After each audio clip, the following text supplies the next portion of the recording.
mayor cantidad de gente, donde se muere la mayor cantidad de chilenos y particularmente más pobres, el Estado hace una compra programada, por eso están los convenios marcos, una programación sistemática para establecer coberturas de necesidades de la población. Si volvemos a esa planificación que se estableció, a mi juicio, creo que estamos dando una mejor respuesta de lo que hizo Piñera. Ahora, yo solo plantearle a Matías un dato. Mira, acaba de salir en la Dirección de Presupuesto un estudio bien interesante que miró los datos desde el año 90 hasta el 2012, todos los datos presupuestarios actualizados, un estudio que está publicado en la página web del Ministerio de Hacienda.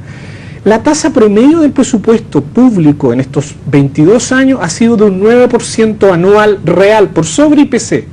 La del sector privado en el mismo periodo de tiempo es del orden del 4,3%, es decir, más que duplica el incremento de aportes públicos lo que ha sido el incremento de gastos en el sector privado. Eso ha hecho que Chile en estos 22 años haya pasado de gastar $350 per cápita a cerca de $1.200 per cápita en salud, pasando a ser Chile el país o uno de los dos países que más gasta per cápita en salud en América Latina. Entonces yo creo que con esa cantidad de recursos uno puede al mismo tiempo caminar y masticar chicle, es decir, fortalecer el sector público, seguir construyendo los hospitales, seguir haciendo que se modernice, porque le hemos metido más recursos al sector público, pero cuando algún problema impide que un ciudadano pobre, vulnerable, del grupo A, B o de FONASA, cualquier ciudadano de este país, no resuelve su problema, que las restricciones ideológicas digan, no puedo traspasar la barrera de enviarle a un prestador privado porque yo estoy convencido de que solo tengo que hacer todo en lo público. Mientras se demoran en construirse, solo otro dato, Chile requiere $8.000 millones de inversión para tener todos los hospitales tiki-taka, como decimos, acreditados y autorizados sanitariamente. Con la tasa de inversión de la presidenta Bachelet, que ya es un esfuerzo gigantesco, $1.000 millones anuales, nos vamos a demorar 8 años en lograr que eso sea así. O sea, vamos a esperar 8 años para que se nos sigan muriendo personas que en Chile no deben morirse, porque hay tecnología y capacidad humana y especialistas para resolver el problema, por una restricción ideológica. Yo digo que no, y debiéramos establecer una reforma que haga que esta mixtura potencie los derechos de las personas, más allá que nuestras creencias ideológicas. Matías. Sí, o sea, yo comparto en parte lo que plantea Manuel. O sea, efectivamente no se trata de que prohibir de que se hagan compras o cosas por el estilo hacia el sector privado. Me parece de que de todas maneras hoy día lo que se está gastando del sector público al privado es excesivo. Y con precios que a veces son bastante irrisorios. O sea, cuando existe efectivamente un problema de que al sector público se le paga una cantidad bastante menor por la misma actividad, entonces tenemos un problema. Entonces yo creo que efectivamente en casos hay que, si es necesario, uno debe mandar al paciente del sector privado, pero no hay que perder el foco de que efectivamente es necesario fortalecer el sector público, de que hoy día además el gasto que existe, el gasto público es menor a lo que se debería gastar en términos generales en salud pública.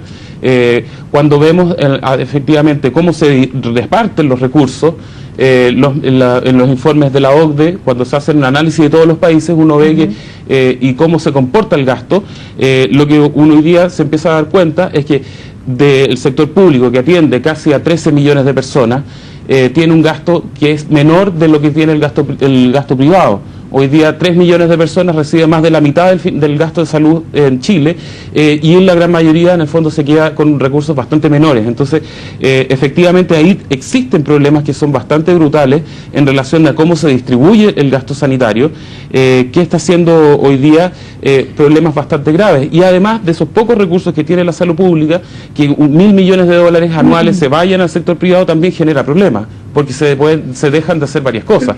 Ahora, no hay que perder tampoco el tema, o sea, perder de vista de que efectivamente en ciertos casos hay que hacerlo porque el sector público no lo, pero eso tampoco tiene en desmedro del mismo sector público.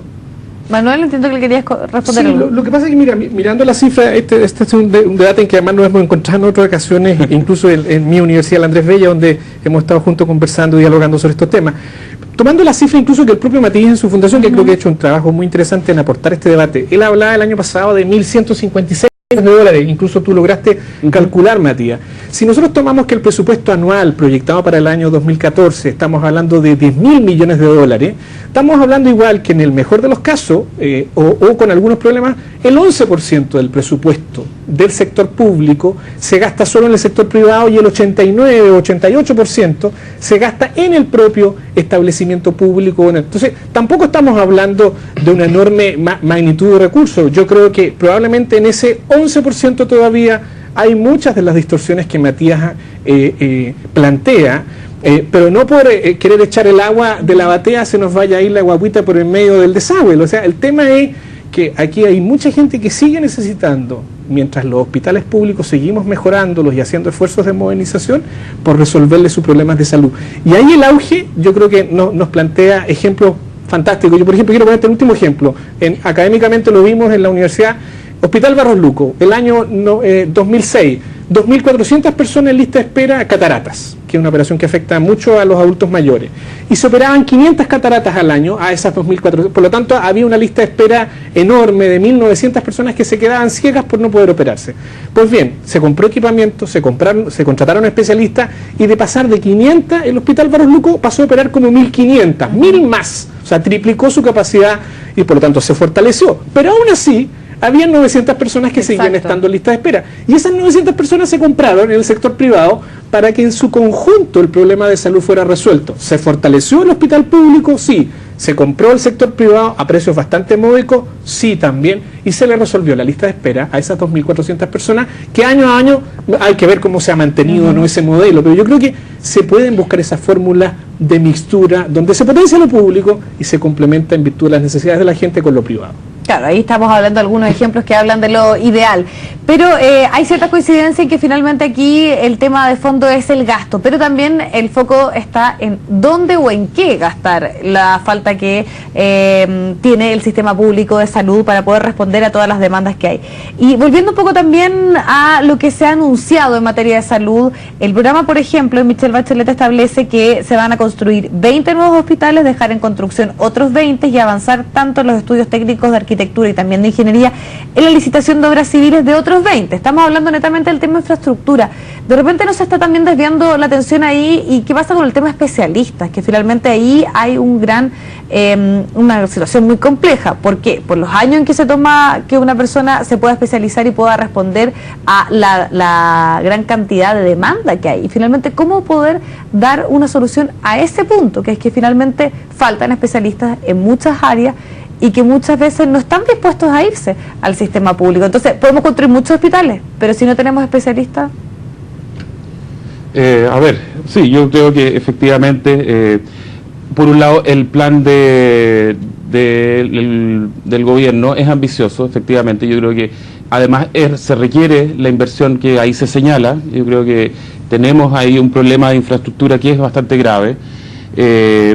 Pero también está este problema del número de especialistas y del personal en términos generales, no tan solo de los médicos, sino que de enfermeras, tecnólogos médicos, etcétera. Hay una carencia en términos generales. Recuerdo un estudio que hizo el Banco Mundial acerca de recursos médicos, y ahí se planteaba de que hoy día, para atender en el fondo al sistema público, se contaba con menos de, me parece, como un 43% del total de las horas médicas disponibles, dentro de las cuales 9% de esas horas eran solamente para atención primaria, lo cual es bastante poco, considerando que donde primero se llega a la gente es en la atención primaria. Y ahí tenemos los problemas de colas y cosas así bastante complejas que ocurren ahí. Justamente porque no hay una política más activa en el fondo de resolver esta desigualdad en la distribución de los médicos. Hoy día más del 56% de las horas médicas disponibles totales están en el sector privado. Entonces ahí hay un foco que está mal puesto, y eso implica de que junto con una política de inversiones que sea más agresiva, también tiene que haber una política de recursos humanos que acorde con esta expansión del sector público, y tiene que haber ahí un equilibrio en el fondo que permita resolver los problemas sanitarios de la población. Manuel, ¿cómo se resuelve que es un tema complejo finalmente? Porque a ver, tratando solo de ser didáctico, porque esto no es simple y en general es muy complejo, yo creo que estamos abordando dos de las tres patas que podrían ayudar a resolver el problema. Uno es infraestructura. Ya lo dije, aún invirtiendo $1.000 millones anuales, nos vamos a demorar 8 años a esta tasa. O sea, se requieren 2 gobiernos seguidos que mantengan este mismo nivel de prioridad. Por lo tanto, yo diría acuerdo nacional, parodiando a 2020, este sería 1.000 millones de dólares anuales durante 8 años para que ojalá resolvamos este problema de infraestructura.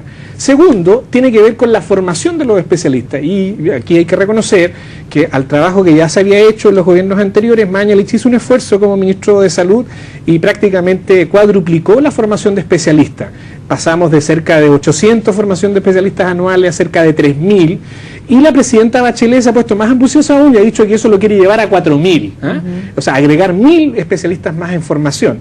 El punto es que falta la tercera etapa, que es que, bueno, porque yo no saco nada con tener bonitos hospitales, con buen equipamiento, y tener formación de especialistas que están ahí preparándose en distintos hospitales públicos y privados, si después no los voy a poder retener, porque el problema de nuestros especialistas, de los 800 que estábamos formando hoy día, o hace un tiempo atrás, era que cumplían el mandato de 3 o 4 o 6 años dependiendo de la especialidad en que se habían formado, y luego emigraban al sector privado. ¿Y por qué? Porque la renta promedio, hora del sector privado hoy día, es 3 veces cuando la calculamos por hora, en relación al sector público. Entonces, la política pública de gestión de recursos humanos, de contratación de personal, es la que nos falta. Y ahí una apertura, diría yo, a los gremios y al colegio médico, porque resulta que el médico, que es el mismo que todavía, mal que mal, trabaja en la mañana en el público y en el hospital privado en la tarde, no acepta pago por productividad y por eficiencia y por desempeño en el hospital público, solo quiere en general una mejor renta por estar en el hospital público. Sin embargo, acepta que su renta en el sector privado sea aproximadamente miti-miti, 50 por estar y 50 por hacer consulta, y tú ves los reportajes periodísticos que ustedes han hecho varias veces, que en las consultas privadas parecemos relojitos los médicos, cómo atendemos uno por uno, 10 minutos ¿ya? Y la gente se queja incluso del tiempo de atención, pero bueno, y resulta que en el hospital público no se cumplen. Entonces, ahí hay que buscar una fórmula de contratar, de buscar un nuevo trato laboral entre los médicos, profesionales de la salud, para que vuelvan. Si los hospitales van a estar bien construidos, van a tener formación de especialistas en cierne, para que se nos queden y no se nos vayan todos al sector privado. Matías, en razón del tiempo también me gustaría conocer tus palabras finales respecto a este tema. Sí, a ver, me parece que en salud pública tenemos muchos desafíos, en la red pública también tiene que expandirse, me parece que hay que abordar bastantes problemas, como lo señalaba Manuel, el tema de un nuevo trato, el tema recursos humanos, yo creo que hay que avanzar a repensar eso efectivamente. También hay que apuntar a otros elementos, yo creo que efectivamente hoy día el gasto hacia el sector privado es bastante alto, pero también requerimos un nuevo trato del Estado con sus hospitales. Hoy día tenemos un problema gigantesco de que los aranceles que paga FONASA a los hospitales públicos no alcanzan a cubrir los costos reales de las atenciones.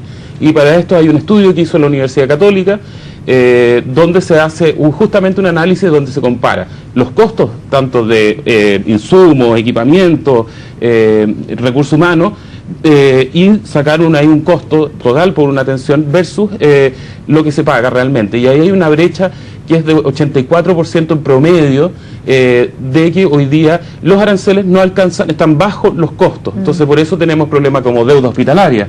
Y eso en el fondo muestra de cómo existe un problema estructural de financiamiento también desde ese punto de vista del financiamiento de los hospitales. Entonces me parece que hay que avanzar efectivamente en una política de inversión que fortalezca el sector público, avanzar en una política de financiamiento de la salud que sea con una lógica de solidaridad, como hoy día se puede quizás avanzar a partir de la reforma de ISAPRE, pero también es importante meter otra pata, que es el tema de participación y democratización del sistema de salud. Perfecto. Me parece que esos son los ejes más importantes hoy día.